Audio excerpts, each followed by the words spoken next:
Ciao a tutti, in questo episodio parliamo della mia musica. Today we welcome Iri Antler, also for me called Irina. She's an amazing musician and producer and singer-songwriter. Anyway, I was really impressed by how she makes music and how she's really original. Because nowadays, I think in the music industry, most of the time it's a bit of copy and paste.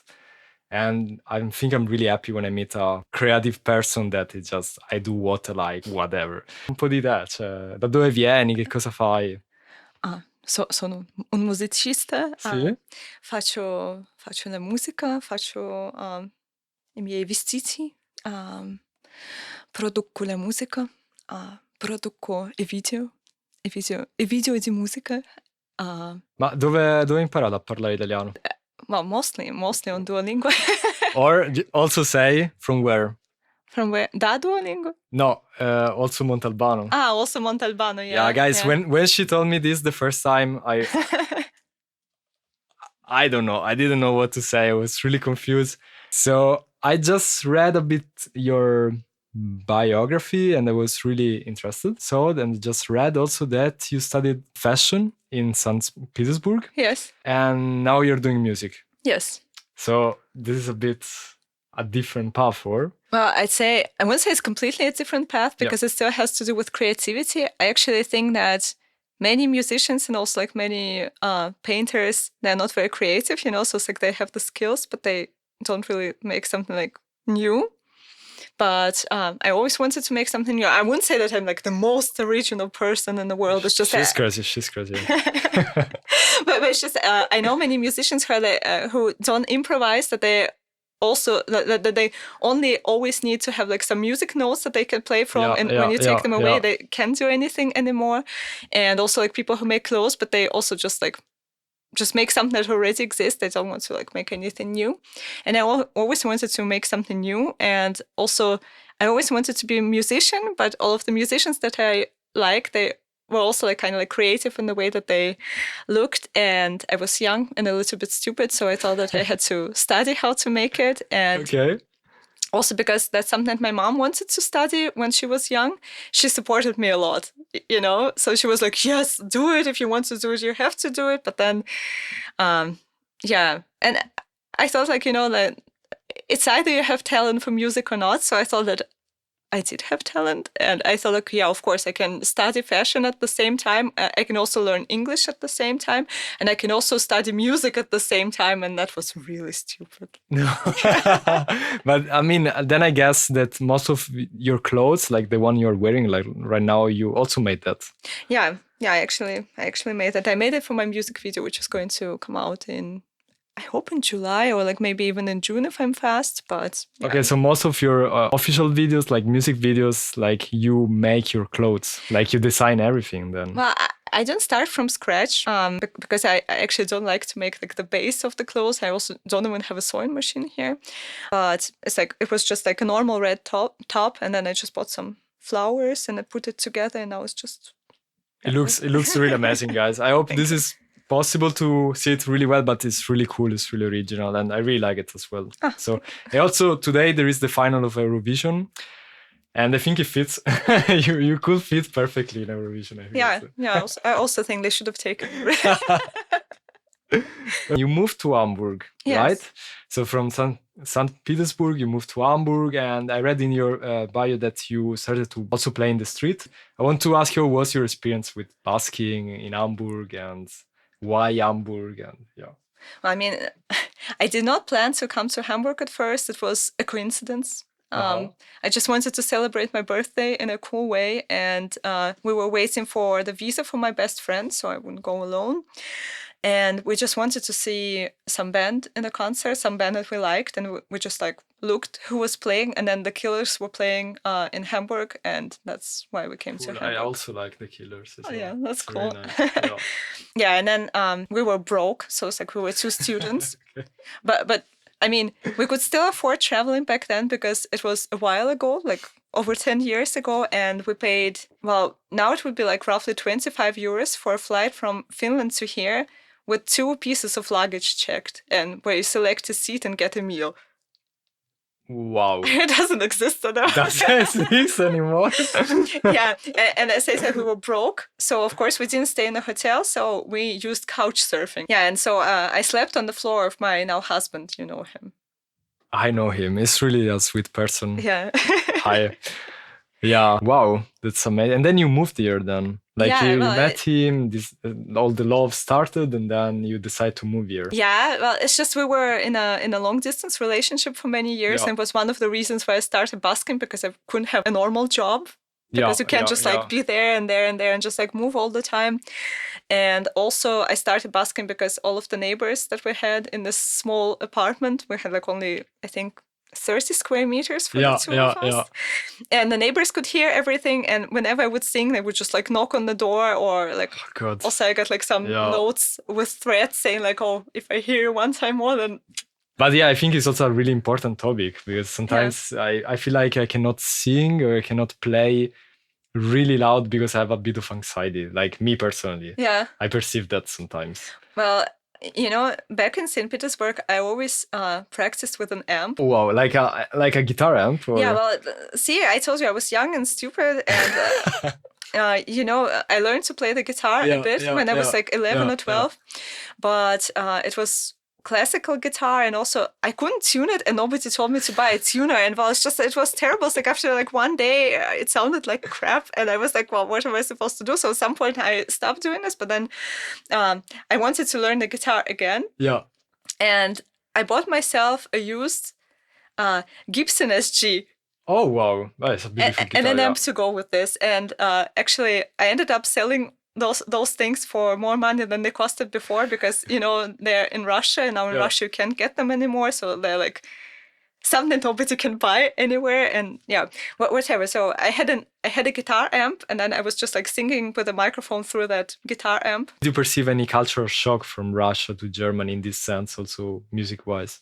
Well, I can tell you that in St. Petersburg, it's almost impossible to find a drummer, because everybody lives in an apartment. So it's like we don't have like those separate houses, like people practicing in the basement. So there are barely any drummers. And usually one drummer has like 8 bands. Another difference would be that like when you take music lessons here, that nobody expects you to work on it as much as in Russia, for example, because I think that there, when you want to go to music school and learn the piano, I remember that I applied for one music school, but they say that if you don't have an acoustic piano at home, they just don't take you.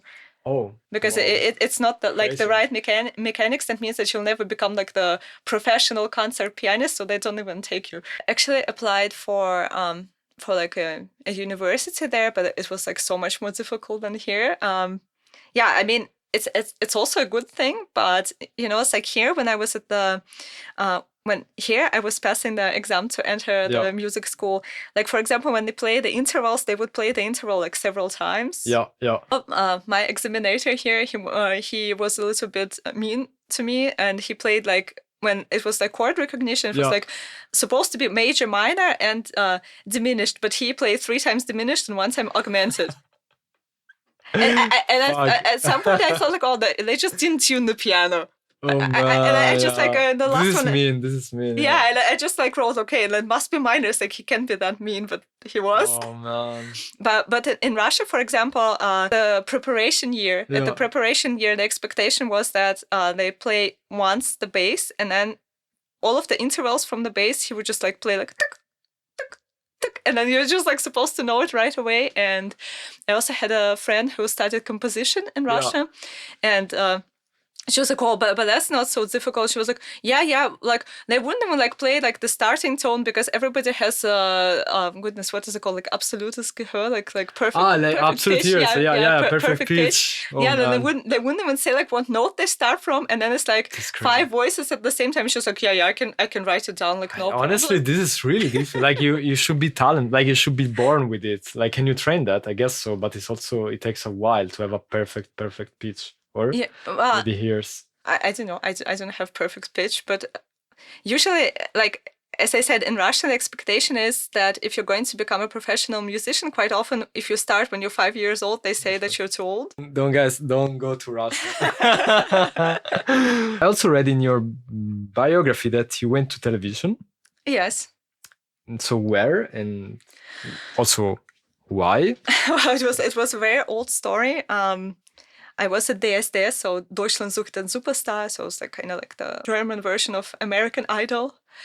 And like, I mean, I wouldn't say that I didn't choose to go there. So it's like nobody forced me, but they saw my videos on the internet that I was busking, and then they asked me if I wanted to come, and I passed like a couple of castings there, but at the final one I just dropped out. Like you know, the one that matters, where like the juries are watching you, and then the most famous one, Dieter Bohlen, said that I had Massagenstimme. That for the people that don't speak German. Yeah, so it's like for massages, so I don't know, like kind of like ASMR, or like that was like way too chill, like no chest voice and stuff, that I was singing in a ghostly. Yeah. You suggest this to other musicians. Like, what's your opinion about it? I think it depends. So at the time, I really hoped that could just like fast forward my career. I think in this way you can get like a lot of exposure all at once, because if you're just like an indie artist, you're just going to be kind of like gathering it up, like one little video by one little video, like on the internet. And also I think that many people think that you have more credibility if you were in television. But it's also something that I recently read about more, like I watched a video about this, that probably there are not so many, well, I wouldn't say that there are not many at all, that many good artists would not go to Eurovision competition just because of how the selection shows are structured, that you would be like, you know, like kind of like dragged for like, well, I wouldn't even say for mistakes. So if they don't like your music, they're just going to say that's trash, and then it's just going to ruin your reputation. That's why many like labels and like many publishers just wouldn't send their artists to such a show. Even though it's a huge exposure anyway, like you will have, if everything goes well, like you have a huge engagement. Like even though I think it's something I analyze about Eurovision, because I'm really also interested about, like I follow it every year, is that people have a success just for some months, like the winner of Eurovision, and then just disappear. But I wouldn't say that they disappear. And that's also something that I've heard people say, that, well, I don't know, like nobody cares about those artists outside of Eurovision. And I think, well, nobody is just too broad of a term, because you're right. You know, you can have like an indie career, like generally like the massive audience doesn't know about you, so it's like you're not Taylor Swift, and most likely you won't become Taylor Swift from Eurovision, but you're still going to grow your audience. Like for example, I went to concerts of some Eurovision artists that I didn't know they existed before. Like for example, I went to Nemo's concert. Oh, cool! Yeah. Nice. Yeah, and also to Bambi Thug, and otherwise I wouldn't have even known about Bambi Thug, my God. No, I saw the performance the first time, was like, wow, this song is crazy. Like, yeah, I mean, the visuals were also crazy. It like really gave me shivers. Yeah, it was so beautiful. Yeah, it was really cool. I want to ask you, also you produce, we say, like when I introduce you, and you design your clothes. Yes. You made your own videos. Yes. And I guess also with production, you also make your own sounds. Well, I make some sounds. Okay. I have to confess that okay. I have one song where I use the GarageBand drummer, so it's very much like 4 on the floor kind of beat. But one of my favorite songs is Day by Day, and actually it was the third semester assignment from my uni, and the task was that all of us just get like the recording device. We have 10 minutes. You record 10 sounds, which are not musical sounds, just something. I don't know. You just slam the door. I don't know. Just do something with the fridge, and then after this, you have like 10 sounds that you recorded, and then everybody in the group just switches up, and then you get just like a random amount of like a random selection of. That's a cool idea. Yeah, of different noises. Yeah. And what I got was, there were like some fallen nails, and also the noise from the fridge, also like the light switch.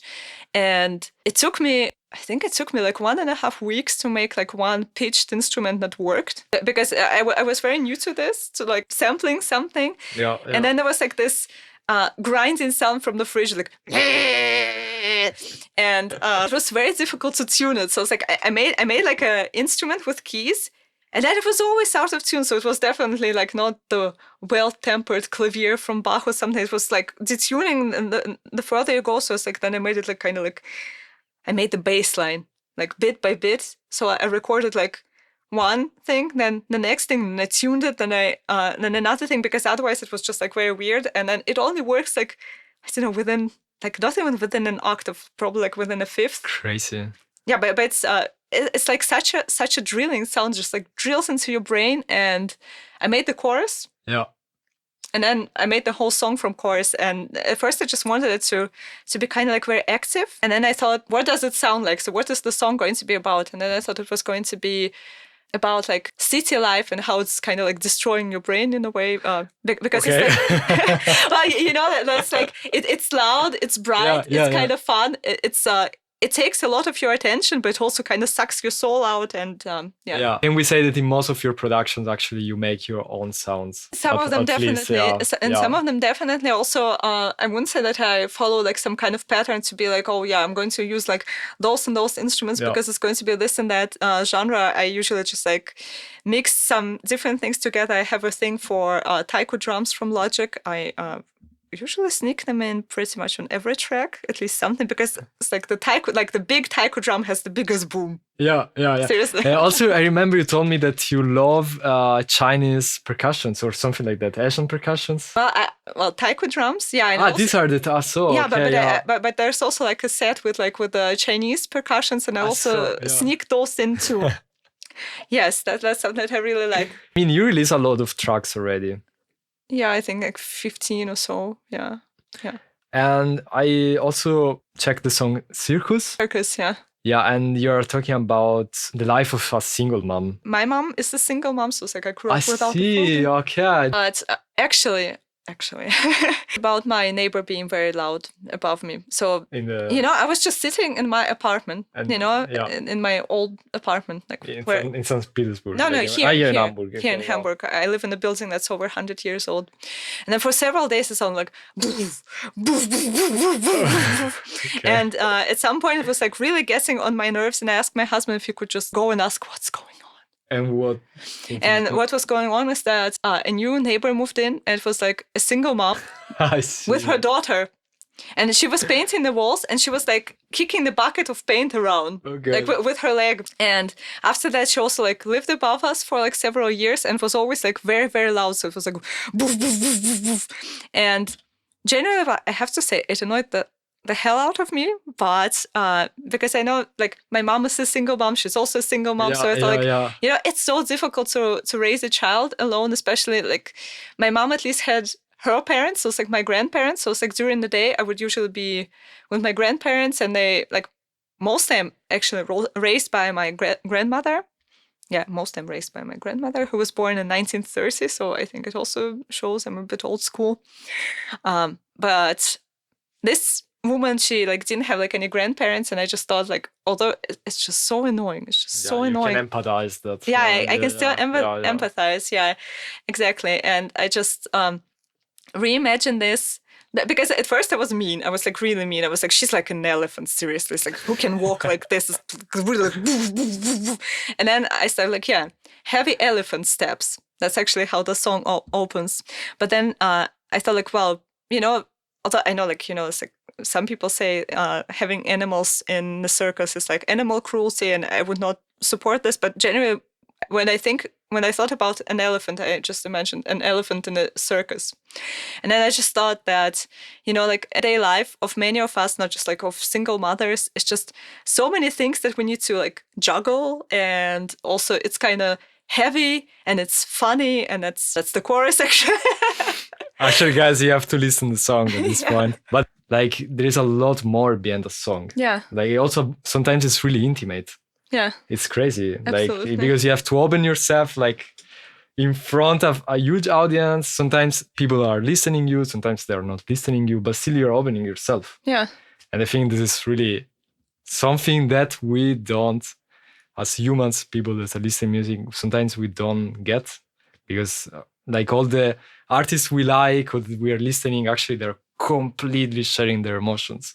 Yeah. It's crazy. Like, it's such a crazy feeling to this. Yeah, Seagulls. I read that you went to some German songwriting awards, or? Yeah. Yeah, so it was nominated for music for motion picture, but it didn't win. I think it just opened my eyes a little bit. Although I wouldn't say that I made much out of it, but it opened my eyes that probably I should do some like sync, like pitch my music for film. And next year, like the year after that, I also had a session with A&R, and she also said that I should just try to apply for like, some film music. So this topic about singing is really, really crazy. I'm working with a label, and we are trying to pitch some songs for this label, and it's a huge, crazy topic. So you just have to write a lot of emails and reach sync agents and try to make deals. It's such a battlefield. But I think it's a good idea, like in general, to pitch songs. If you can do it, why not? It's always good money. We should do it always. Okay, but I want to ask you, what's about your style then? Like, you don't have a specific style, but you have some small elements that we can collect all together, like in your clothes, on your music, in your official video, like how you will describe yourself. What you have written down there, because I read it before, I think describes there me is quite not well, a paper. Yeah. But I have to say I don't remember what's written there, but I constantly actually change what I say about myself, and I just like see what works best. One of my singing and songwriting teachers, actually my main tutor, she told me that I sound very Russian because I talk about death all the time. I write quite a bit like in my lyrics, because I think that it's something that I think a lot about, and it's been like this since I was like 5. I was thinking like how everybody was gonna die, and and I think that like the first lyrics that I ever wrote was kind of like when I was 5, and it was like think about how everybody was gonna die. And as far as I know, that Lana Del Rey became an alcoholic because of this when she was a teenager. And I'm just me, and I just quite often make sad music. I wouldn't say that all of my music is sad, but I'm quite often writing about like how time is passing, or like how time is passing, because I think about this constantly. And I was told that it was a Russian thing. So it's like recently I said that I'm like like kind of goth, off-pop, nocturnal kind of artist with living in the West with the roots in a Soviet space, because my mom is like a very Soviet person, because I wouldn't just say just Russian, because like Soviet is different from Russian. And it's also like something nostalgic, because you have to understand that my nostalgia is like a Soviet nostalgia in a way. Although I wasn't born in the Soviet Union, I was born like a few years after it collapsed, but my birth certificate still has like the the Soviet logo on it, because of course they printed them like for years and years, and then the country didn't exist anymore.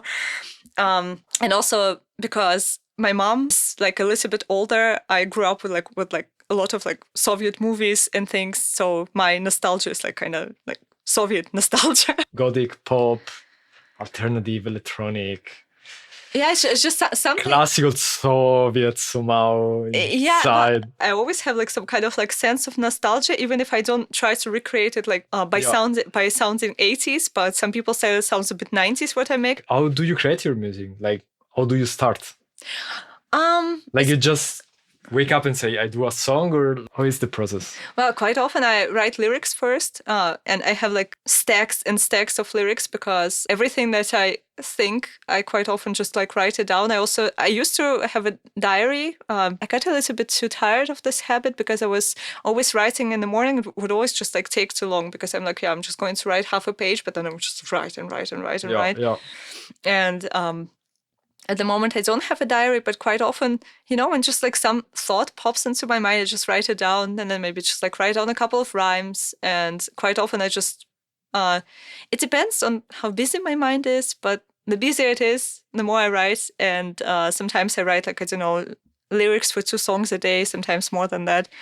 And those I have lying around. But like, for example, at the moment, I want to film a music video in Italy. So I had a visual in mind, and I'm writing I'm writing music to fit the visual that I have in mind. That's nice that you do everything by yourself, like thank you. Like this preparation, like you completely dedicate one day or more, I guess. Well, one video, it took 100 hours in cutting. Oh man. I wouldn't even say that's my favorite video, but it's just it was like a very big project where I also like filmed in like I think in 4 different locations. I also like put up like post-it notes on the wall in my friends' apartments, and then there was a lot of like fast forward footage, and it just took forever. It just took forever. The editing is also sometimes. Why do you love and like Italy so much? I mean, I'm Italian, of course. Most of my previous videos are in Italian, and then I'm asking myself, why do you like Italy? Well, why not like Italy? What's there not to like? Oh, come on.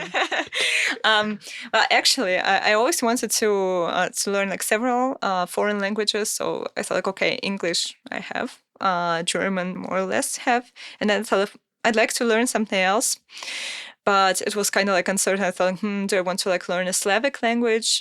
Actually, tried to learn a little bit of Polish. It was interesting because it like sticks very quickly because it sounds somewhat similar to Russian. Yeah. Actually, when I was in Poland, sometimes I would try to talk to people, and people would try to talk to me. They would speak in Polish, I would speak in Russian, and we would understand each other. That's just weird. I feel like it's like Italians and Spanish people. Somehow, and it's like, the experience that I didn't make before, because, it's like English is not similar to Russian, German not similar to Russian, okay? But, and then it was like the pandemic year, and, everything was just like so terrible and drab, and there was just like no energy and no happiness and no anything, we were just like sitting at home. And then out of a sudden, they were like, Måneskin, and I was like, I want to learn the songs. I like the songs. It's just like there was so much energy in this performance. And also, I wouldn't say that I knew much Italian, but I also had like a phase in my life when I listened to a lot of old opera. Oh, so like Pavarotti or... No, even older than... I liked really old. So it's like I liked like Monteverdi. It is Baroque, but actually I listened to one of the first, one of the first operas. Opera, as far as I know, started in Rome, or like at least it started like a very long time, somewhere between like Renaissance and Baroque. And at first it was in Rome, and it was like very much controlled by the Pope, what would end up in the opera. So one of the first operas that got me into opera was Sant'Alessio. And there was just like such a beautiful staging. I think it was actually made in France, the staging, but it looks like a giant presepe. I mean, seriously, it's like a... Okay, I have a picture in mind. Yeah, and it's just like made so beautifully, and it was also like they wanted to do it like how it was kind of like supposed to be done. That all of the roles are sung by males. Yeah. So it's like they had like several countertenors there, and that kind of like got me into opera, and opera got me already like a little bit like into Italian, and also I like cooking. It's like actually caponata was like one of the first things that I learned to cook. I mean, caponata, guys, like it's magic love. But since you mentioned Eurovision, I have here a song from Eurovision. Okay. I want to ask you what you think about it, because we both like Lucio Corsi. I mean, you liked it. Last year I was really into Lucio Corsi, and I was really proud. I was like, wow, it's amazing. Wow, finally. But this year there is Sal da Vinci. I really want to know what you think about everything afterwards, okay? I think the song is cheesier than Cacio e Pepe. Do you think can win the Eurovision? Oh, it's really hard to say. Like, do you think people will like that in Russia? Yes. Yeah. Well, actually, Italians were very popular in Russia. It's like I grew up watching some films with Adriano Celentano, and I think that generally Russian culture is more similar to Italian culture than to German culture. Oh wow! Okay, interesting. Because I think that we have also like a little bit of this like fare la bella figura, and I wouldn't say like necessarily pretend, but it's just like we're less chill than Germans. Like when they come to Germany, I think that many people just like wear something that they would wear like to work in the garden, and then they just go into the city, and it's just like where I come from, it's unacceptable.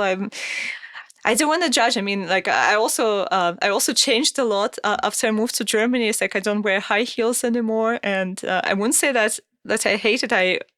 I judge people less by how they look, but I still think that, well, maybe you could put like a little bit, like, a little bit more effort. I mean, in Italy, like also, I feel like women, they really wear like with so much makeup, like compared to here. Like if you go to Sicily, like women, they have all the time makeup, so much makeup, always so much makeup. You're like, okay, we got it. But why so much? Like, well, you know, when I was living in Russia, I was also younger, but to me it was kind of like, I don't know, shameful. It's like I thought I'd rather be naked than without a makeup because it's just too personal, you know.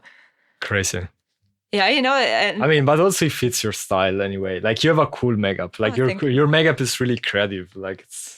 Like, yeah, but now I can go outside without makeup, you know? It's like I don't feel like I have to put on makeup to go outside. But when I lived in Russia, my one of my friends is a mom, and she was on the bus in St. Petersburg, and she was there with her daughter. And then one woman comes to her and she says, like, it's just such a shame you have such hairy legs. I mean, you're raising a daughter. What is she going to grow up like if you like don't take care of yourself at all? And I'm like, oh God, what the fuck? Okay. Yeah, and in German that just doesn't happen.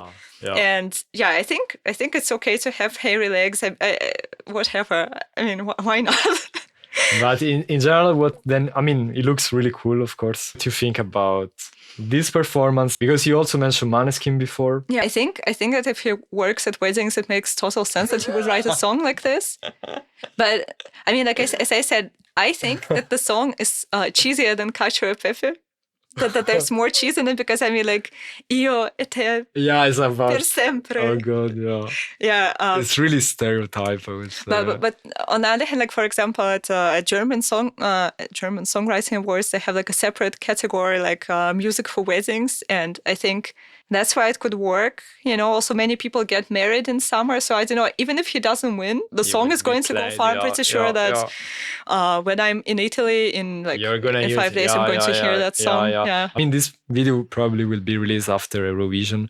But it's going to be interesting to see what we thought and what happened. Yes, exactly. So for me, my top 3 is Greece.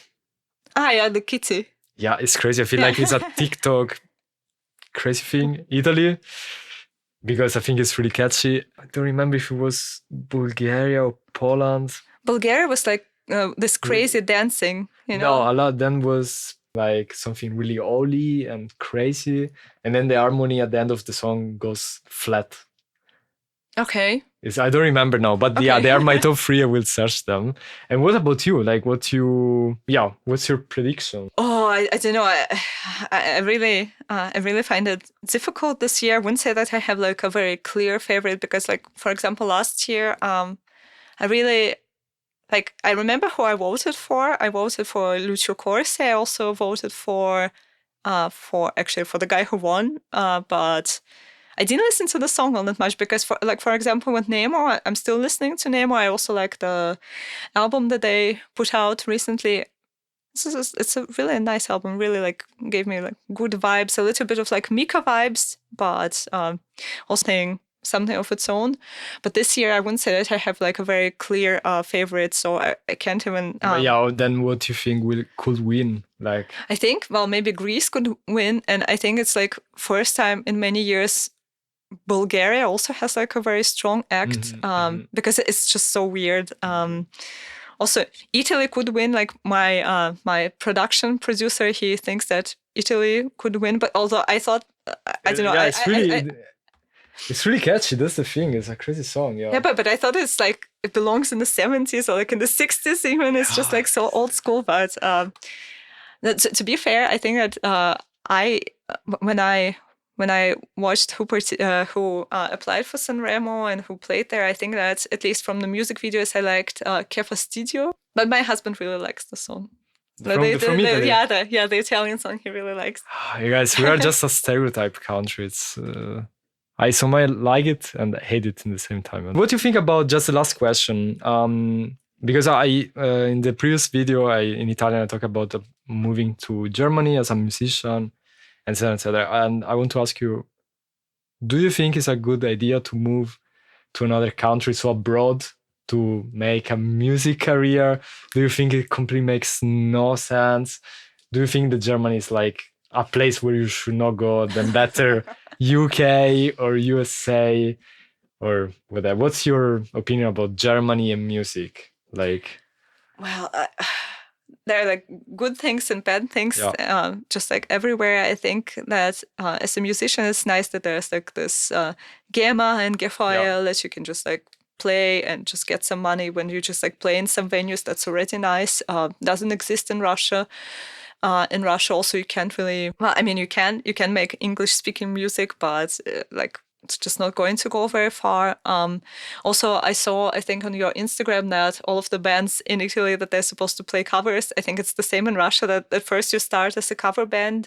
Yeah, when I lived in Russia, I actually went to many like cover parties, and I just had like lots of friends who listened to Placebo, so we went to Placebo cover parties, and like the whole evening people would like different bands would play a lot of Placebo, but then they would also play their own music, and then at some point we would just also go to their concerts. And I really liked the band which was called Pony Rush, like from St. Petersburg, and they went somewhat far. They played some support shows also in Europe, but at some point they didn't exist anymore. I know that the guitarist moved to Finland, and the rest of the band, I don't know what happened with them, but yeah, it's just, sometimes it happens, especially with bands. It's difficult to have a band. Yeah. So in the end, will you say it's a good move to Germany or to another country to make music, or nowadays doesn't matter too much? I think it depends what kind of music you're making. Like, sure. What do you want to do? I can tell you that. Well, if you want to go busking, please don't move to Germany. It's just like the most stupid place that you can go busking in. I mean, I did this. But Berlin, I think, is somehow better, or? Well, the thing is, like, for example, in the UK, they really respect this. Like, you know, like, for example, they had posters of the pictures of their buskers on the subway, like on the underground. Sorry, that's an American word. And I also know one girl from London who plays street music every day, and she also like got a tip from Paul McCartney. Hello. I mean, you also have more. Yeah, that's true. You have more international, also famous people there, like living. Like it's just a pool of musicians. Yeah, but it's not just about that. It's just because it's really respected that they have kind of an audition, and then after this you have your badge and you have your spot. And here in Germany, first of all, almost impossible to just get a permission so that you have a spot. There are no spots. That's true.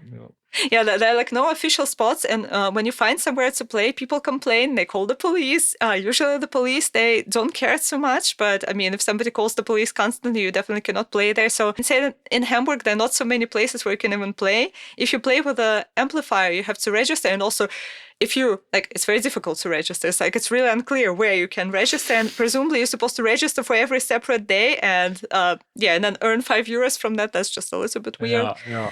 I want you to move every 30 minutes. You know, that's just like, you barely get started after 30 minutes. So I don't know, you just feel like you're somewhere halfway between a beggar and a criminal. Yeah, it's random, Yeah, but you're also kind of having fun. It definitely happened to me that I played at the Reeperbahn, and then I was told by the police if they see me again, then I'm going to get a fine. But they didn't write down like any of my information, so it was like kind of like a threat. But I don't know. Once also somebody called the police on me that I was loud at the Reeperbahn. I mean, if you've ever been to the Reeperbahn, you know that, well, I'm definitely not the loudest thing there. And also, I know, like, with my amp, there are so few places there where I could play, so people could actually hear me because it's so loud there. But yeah, of course, the police came for me. Yeah. It depends always if you should move here or not, whatever makes sense or not. For my side, for Italy, I also perceive Italy a bit, like Germany, like with busking, even though I think in Rome, you can really just play as much as you want. There are a lot of tourists and you get a lot of money. I had a great experience with a busker in Palermo. He was playing at Quattro Canti, and he was playing like some songs, but then he also played Zizi e Buoni from Måneskin, and everybody was singing along. It was like so cool. Anything you want to say in Italian? Feel free. Or else in English or in Russian. Oh my God, no pressure. Okay. I really can't speak when somebody says please say something, and I'm like, Focaccia, you like focaccia? pizza? Focaccia, Caponata, something about caponata. Caponata è buona, mi piacciono molto le melanzane. Sì. I really had one of the best caponata here in Hamburg. Was from her, so. Yeah, it was a collective effort with my husband. So he cooked most he of made it. that. Well, he made it, but I spiced it. Okay, then thanks. Sorry. Well, like, you know, I control the amount of like sugar, vinegar, salt, capers. Yeah, that's me. Okay, but yeah, thanks a lot anyway. And see you to the next one. Ciao, ciao. Ciao, ciao.